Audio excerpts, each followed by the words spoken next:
This is a small tutorial to help you to know how to run our new OpScan 4E scanner, flatbed scanner, and also the Remark software that runs it. So let's get started. You'll have instructions for running this scanner available on the D2L website. As you can tell right now, I'm giving you instructions on a YouTube channel. And if you want, there'll also be written instructions sitting right here by the flatbed scanner.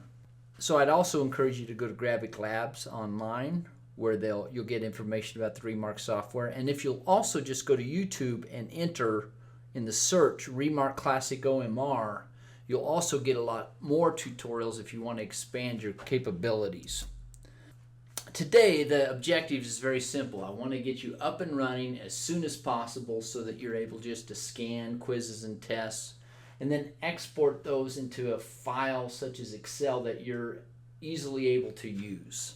Keep this in mind that this scanner has a lot of capability. It can read both the front and back side of forms simultaneously. So there's a lot of forms available. We have a whole stack sitting up here in the cabinet. They have both front and back sides, and this particular scanner will read both of those simultaneously. It's possible to go and make your own form on a word processor and then teach the software how to read that form, and that gives us a lot of capability. Once again, that's advanced. You'll have to do your own homework and online reading to figure out how to do that. This particular reader is an optical reader, so basically what it is able to do is it takes pictures of the forms as they go by, and that's very helpful if you have students that come up to you later and say, hey, you know, I mismarked this quiz or whatever. As I'm going to teach you today, we're not going to really crack into that capability. More of these highlights are shown here on the PowerPoint slide. For example, if you were looking at your Scantron, you could actually see where there's mistakes, as is demonstrated in this example right here. So let's get started. First off, let's start off with turning on the software in the scanner. There's a button right here on the machine, and if you don't see anything in the screen here that shows you that the scanner is on, you can basically just push this button and hold it for a minute, and then you're going to see the lights come on. Push and hold these buttons real quick. Now this button's the on and off button. This one will actually just activate the scanner if you want to just use that. And then you'll see it come to life. Now if it was off as opposed to sleeping, you know, use your on and off button. Of course, if it's still not on, make sure you check your power cords. Okay, so now we're ready to turn on the software. So when you go on to the screen, you're going to see this Remark Classic OMR icon. Just double click that. The Remark Classic is going to fire up on the screen. Now we're ready. The instrument's on, the software's on. The test grading can really be accomplished in 4 steps. So now you're ready to acquire and analyze data. It's going to take 4 steps. First, you need to make sure you load the correct template into the software. Second, you're going to read the test quizzes with the OpScan instrument. Third, you're going to analyze this data with the software. And last, you're going to want to export your results out to your own computer or to your own workstation. So let's talk our way through this. First off, we need to load the template. So what we're going to do is work on the software here. So it has to know what template you're using. So when you look at these forms, you're going to see that down in small print, you're going to see the form number. Or if you have these old Scantrons, which we would have to train this instrument to use at this point, but just to prove the point, you'll look on here, and this is a different form. This is form number 882E. So now you want to select the same form number in the Remark software. So the first step is a lot of the recent forms we use, those are stored up here in the software under the most recent. If they're not, though, you can always go up to the file, open the file in the Remark software, and you can look at the path that I used. Pull down File, open Form Template, see Program Files x86, Gravic, Remark Classic OMR, templates, Scantron. I'm going to pick OMR. OMR image is advanced if you want to take pictures, and that's for us to develop later. And I'm actually going to pick 1712. All right. And when you open it, the output is going to look like what you see here on the PowerPoint slide. The software is now open. And I just want you to pull up the answer form and put it side by side, and you'll see how these correlate. You'll see that there's an ID number, which correlates to a column in this. It's almost like a spreadsheet. There's a phone number, and these could be any numbers you put in. You could be creative with these. I'm personally going to put my Kim 111, so I'll put 111 in there, and then my section 001, and then I'm going to use the date 2016. That's going to be my phone number information, which is actually useful to me. The last name, first name, my suggestion in here, which will serve you well later when you're trying to organize the data in Excel, is just separate last name and first name by one space. Instruct the students to do that. Skip the middle initial, and this will go smoothly. If people have hyphenated names, that will probably work, but don't make more than 3 spaces. That'll just help you later with Excel. The code, that's once again 2 little dots. I'm going to use FA for fall. That's going to help me keep track of when this quiz was taken. Now the test form is actually important because as we advance understanding the software, you're actually able to quickly administer and grade multi-form tests. So in other words, if you have 3 forms of the test going around to 3 different sections, or 2 forms within one class to avoid students from helping each other with their tests, then this software has the capability to grade that appropriately, and that's what the test form is for. The subject score is whatever you take off the backside, and let's just say that this is an essay or something they've written. If you've optically scanned it, you can read it and grade it, or you can just take the hard copy here, read it and grade it. Whatever that subjective score is, put that here, and then that'll be calculated in your final grade. The template does that for you automatically, so that's kind of handy dandy. Now we start entering the actual data from the test, and if you'll look at how that's laid out on to the spreadsheet of the software, it's actually left to right. And once again, I just want to point out this is the unique identifier for different forms of the assessment. Answers continue chronologically in columns, so as you arrow over to the right, you'll be able to see all your answers and even your final grades, calculations. The ID, the default by which it stores grades. So now if you use your student S numbers, it'll organize them by S number, but that may not be helpful, and it may get you in some trouble with if you're trying to do printouts and have lists of S numbers. So I'm going to show you how to get around that and actually be able to list things by student names using the next column down. But just so you know, that's the default that this software template uses. Now let's tell the OP4ES, in other words the optical scanner, let's have it read the key and grade the student's work. So the key is here. I'm going to show you on the PowerPoint slide. You load the key on top and the student's answer sheets below in the same stack facing up. So here's my key and here's my students. And you don't even have to reorganize these. I say, once you put it in Excel or even on this software, it can organize it, except the one thing to keep in mind is that the key needs to go on the top, and then all the students' tests go underneath. And then you line them up with these timing codes along the bottom. So here I go. I'm going to take this. I'm going to just set it all face up in the instrument.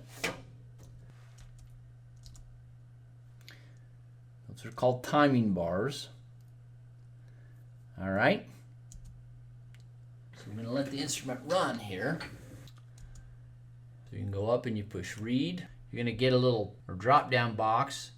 Now you're going to have a few choices here, but the defaults are correct. You'll see a lot of options. They're all red barred. That's just different features that we don't particularly own on this instrument, such as the ability for bar code scanning or if you want to do printing onto your test, if you want to print correct answers, the plate positions are here on the instrument. We just haven't bought those pieces. If we want to do add-ons later, and it's that important, we can. But just so you know, so all you have to do is just press next. Thing is classic read, enable review exceptions.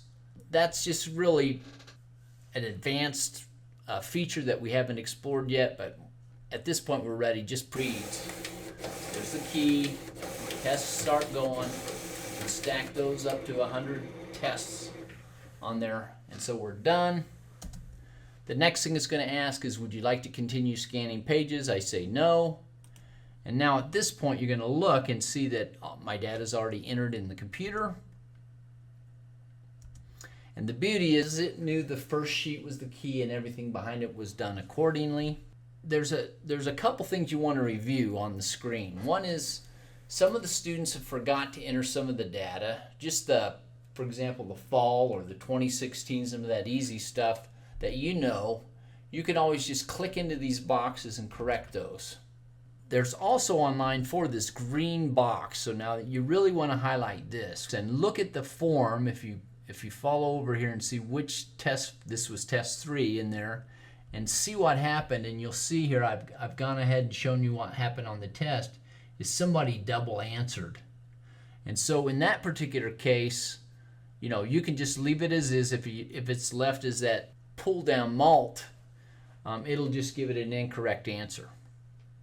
But just to understand the capability and stuff you can do though, let's just say, just to play the devil's advocate, that one of the students didn't understand Scantrons properly, and they actually, when you pulled up their test and you looked at it, you saw, okay, they made a mark to indicate which question they want to answer. In that case, if you'll get on the software and you pull down that multi-box, it'll allow you to answer, to enter the D. And then it will accept that, and then it'll score accordingly, rescore accordingly automatically. Almost like Excel, it just does it in place. So that's really kind of handy. So once again, I'm just wanting to encourage you, when you get these tests done, you can quickly scan and look for those green boxes, and then anything else, just the coding, stuff like that, you can safely change, knowing you're not going to alter the grade. You can just cut and copy as you normally would in Excel. So this is kind of handy dandy stuff here. All right, and that's what the pull down looks like. See how it gives you different options. Now, I recommend before you move on, just save this raw data. In other words, go right out here and you can look save data as. So you'll either be able to save it in Excel or in Remark format. I would recommend saving it in Remark. You can pull it back up in the software on any computer that has this license later. Or if you want, save it in Excel and you can work it up on your own desk. And that's where you make those different selections. The Remark software itself that's on this computer is actually able to go ahead and work up the data for you. So this is great. And in order to do that, what you do is you tap the Analysis tab, and that turns on some different windows, and it says Analysis Options. And for this particular tutorial, we're wanting to show you how to do the quick grading. So you just kind of get the fundamentals down. So you push the quick grade, and immediately, this is the beauty of this, you'll see that it did indeed read your first sheet as just the key, and that you have really only 3 students, which that's what I had, was a key and 3 students. I have 3 students' results posted. I have my class average. I have what each of the students scored raw and what each of the students scored by percent. So this is really kind of handy dandy. Now the only problem is, remember earlier I said that the ID number on these par score sheets is really kind of the default that this software uses, and that's true. You can look on the software here that it surely has just used the ID that we entered. So I had 0101, which correlates with my chapter 1, quiz 1. But if you want, you could work up something else if you want to just keep it simple. I would like to go ahead and keep using this system And then I want to reorganize this exact same output in terms of names. So here's how you do that.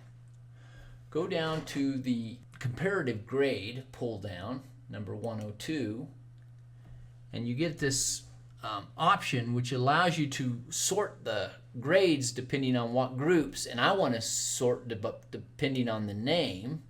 So I select that, and then of course I put it over in the selected groups, and then I hit Run Report, and now I've got a new report that has done exactly what I wanted with output done by name. And this is all in essence done. You can print the report. You can see that little print emblem. You can send it off to the printer, walk down to the print station, and you'll get this nice little beautiful printout just as you wanted, with names and grades and overall class performance. You can email your report to yourself or to a colleague. And of course you can then export the report to Excel. Now if you export to Excel, the problem is that the result comes out quick and tidy. I mean, it looks great, it's easy enough to work with, but it defaults back to the ID number because that's just how this template is set up. So what I want to do though is I want to export to Excel, but I want to keep my name. So in order to do that, what I do is I choose the drop down that says I want to export a report, not export Excel. All right, and now I get a pull down shows up that actually allows me a little bit of levity here, and I'm going to choose a text delimiter of either a tab or a comma. Do not use a space. You're going to want to also suppress empty lines. Press export, and it's going to, from there, it's going to look pretty much like a standard Windows configuration where you go out and choose your file and your file name, and it's going to be saved as a text, a .txt file. Now I just want to remind you that once you export this and you email it to yourself then from off the file, this is just common file handling stuff. You can put it on a flash drive. You can upload it onto the this particular computer is networked, so if you want to go online and just upload it up to your personal H drive or whatever, you can do all that good stuff. But when you're on the other side and you open up Excel, I would recommend importing it in this manner. If you're not familiar with Excel, I'm just going to give you a quick lesson, and if you're familiar, you probably got this already. The best plan is open Excel first, then access the file through File, a type of file, the file name and the type of files. You're going to pull that down and say All Files, and that'll make sure you get your text files as well. So now you get this other drop box that really helps you do the importing. And what you want to do is pick delimited, and the reason for that is because you chose to delimit it by either a text or a tab, and in this case it's a tab. Then you go and hit your next button, and what that'll do is it'll actually allow you to preview the data, and when you scroll down, it'll show how they're going to show up in Excel, and if you look down and you see that they're exactly the way you want them, then push finish. And so here's an example of how this came up. I had organized that by tab delimited and got rid of the excess space, and you can see that it worked out pretty nice. I've got my names over here in one column. I've got the grades, there's the percentages. I've got, the only thing here though is the grade and percent is usually off by one row, so I just need to scoot that over, and that's fairly simple. The rest of the class data, if this had been, I've got 3 students, but if it had been 300, everything would have been correct except for this top header. So I'm going to just highlight this and just cut and paste it over one, and now everything's exactly where it needs to be, and I'm ready to go. Just another couple notes here, a little message on housekeeping, and I'm talking about housekeeping on this computer over here. Make sure to move your files from off this computer onto the hard drive of the system, onto a flash drive, or email the files to yourself so that they're not building up on here because we could run out of hard drive space. That's kind of the housekeeping thing I would tell you. The other item is, obviously, we'll turn off this OpScan at night. I hope this helps you. I do want to remind you that this is just introductory.